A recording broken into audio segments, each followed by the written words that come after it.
এই ছোট ছোট করে দিয়েছি, দেখুন ফুলে কত মোটা হয়ে গেছে, একদম গোলাপ জামের মতন লাগছে দেখে।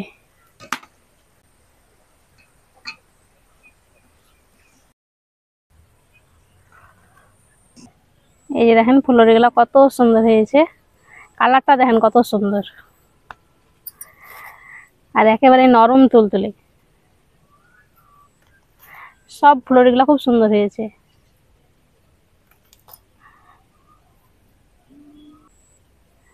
এই যে ভিতরটা কত সুন্দর, একেবারে ফুলকো হয়েছে। এই যে আর একটুও কাঁচা নেই। আসসালামু আলাইকুম, মেহেক কিচেনে আপনাদের সবাইকে স্বাগত।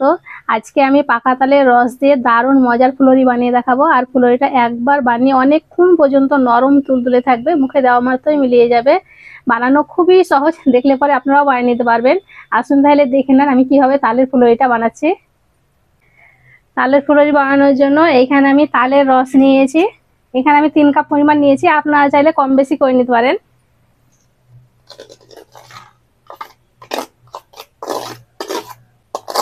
আর যখনই তালটা নেবেন মিষ্টি দেখে নেওয়ার চেষ্টা করবেন, তাহলে পরে বেশি ভালো হয়, চিনিটা কম লাগবে। তালের ফুলরি মিষ্টির জন্য এবার দিয়ে দেবো চিনি। চিনিটাকে আমি গুঁড়ো করে নিয়েছি, আপনারা চাইলে গোটা দানাও দিতে পারেন, তবে গুঁড়ো করে দিলে পরে বেশি তাড়াতাড়ি মিশে যাবে।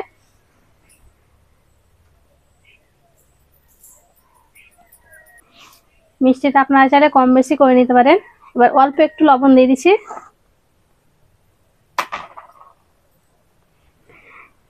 চিনি আর তালের রসটাকে ভালো করে আগে মেখে নেব।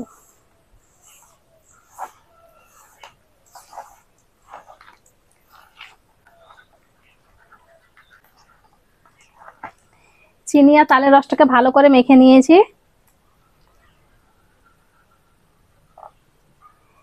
এবার আমি অল্প একটু কুড়ানো নারকেল দিয়ে দিচ্ছি, আর কেউ যদি নারকেলটা খেতে না চান তাহলে বাদ দিতে পারেন।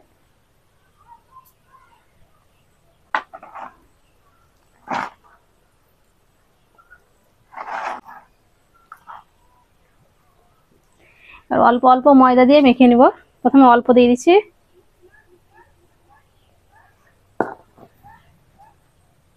আর এখানে আমি 3 চামচ সুজি নিয়েছি, সুজিটাকে পানি দিয়ে ভিজিয়ে রেখেছিলাম, সুজিটা ফুলে গেছে। এবার দিয়ে দেবো।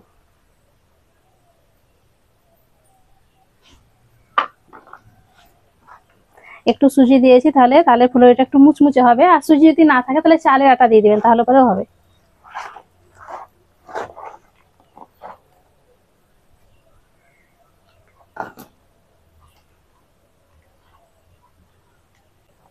এইভাবে মেখে নেওয়ার পর চিনিটা একটু চেক করে নেবেন মুখে দিয়ে, তাহলে পরে বুঝতে পারবেন। যদি কম হয় তাহলে একটু দিয়ে দিবেন, তাহলে পরেই হবে।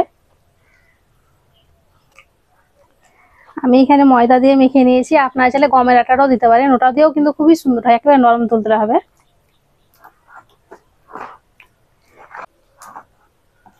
সবকিছু খুব ভালো করে মেখে নিয়েছি। আর ব্যাটারটা দেখেন এইরকম হবে, এই যে এইরকম ব্যাটারটা রেডি হয়ে গেছে। ফুলরিগুলো ভাজার জন্য কড়াই দিয়ে দিয়েছি তেল।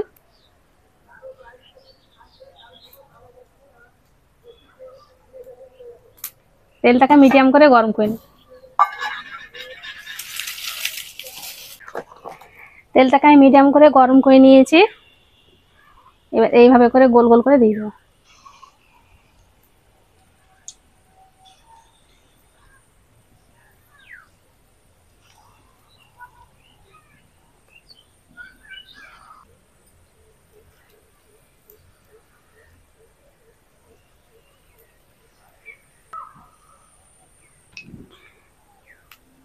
এক পিঠ হয়ে গেছে, ভেসে উঠেছে, এগুলোকে উল্টে দেবো।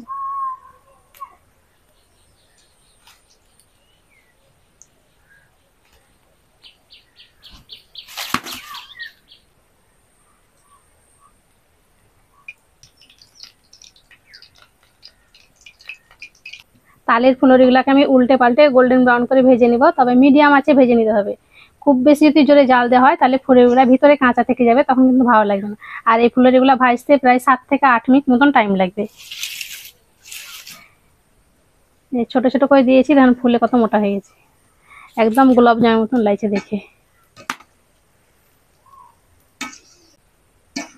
শুক্রবার দিন আমি লাইভ করেছিলাম, লাইভে আপনারা অনেকেই বলেছিলেন যে তালের ফুলরিটা দেখার জন্য।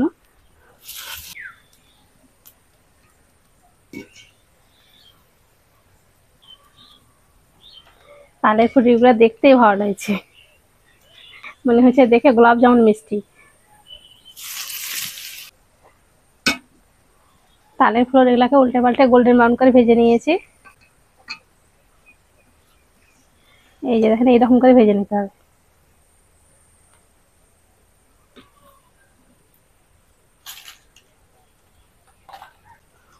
সেন্ট উঠছে কি সুন্দর। তালের জিনিস কোনো বাড়িতে করতে হলে সবাই জানতে পারবে, এত সুন্দর সেন্ট উঠে সবাই বুঝতে পারবে যে এই বাড়িতে তালের জিনিস হচ্ছে।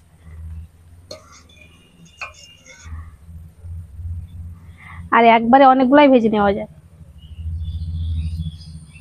এই যে কালারটা দেখেন শুধু কত সুন্দর।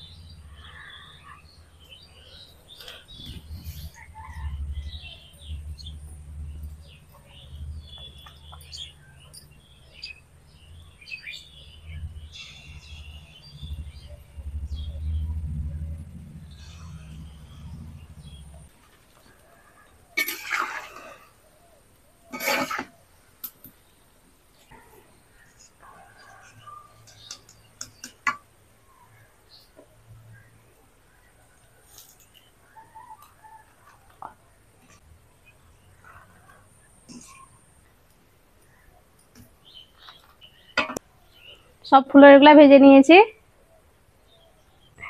ফুলরিগুলা ভেজে নিয়ে চলে এসেছি, আর সঙ্গে নাপিসা মেহেকও চলে এসেছি। এবার আপনাকে দেখিয়ে দিচ্ছি। এই যে দেখেন ফুলরিগুলা কত সুন্দর হয়েছে, কালারটা দেখেন কত সুন্দর, আর একেবারে নরম তুলতুলে। সব ফুলরিগুলা খুব সুন্দর হয়েছে।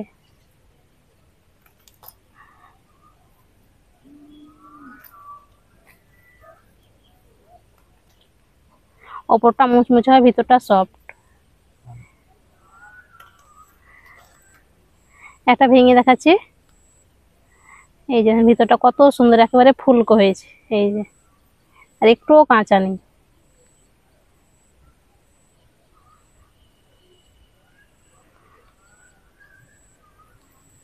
এই যে দেখেন,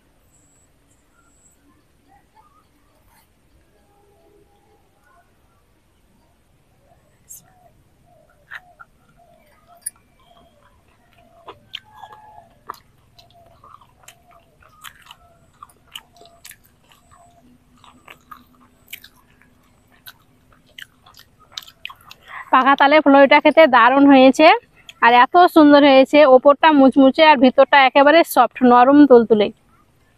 আর দেখলেন তো বানানো কত সহজ, খুব সহজে আপনারাও বানিয়ে নিতে পারবেন।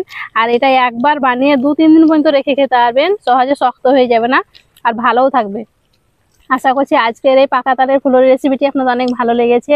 ভালো লেগে থাকলে প্লিজ লাইক, কমেন্ট, শেয়ার করবেন, আর আমার চ্যানেলটি অবশ্যই সাবস্ক্রাইব করবেন। সবাই ভালো থাকবেন, সুস্থ থাকবেন, ধন্যবাদ। অনেক সুন্দর হয়েছে খেতে, ফুলরিটা খেতে অনেক সফট হয়েছে, অনেক সুন্দর।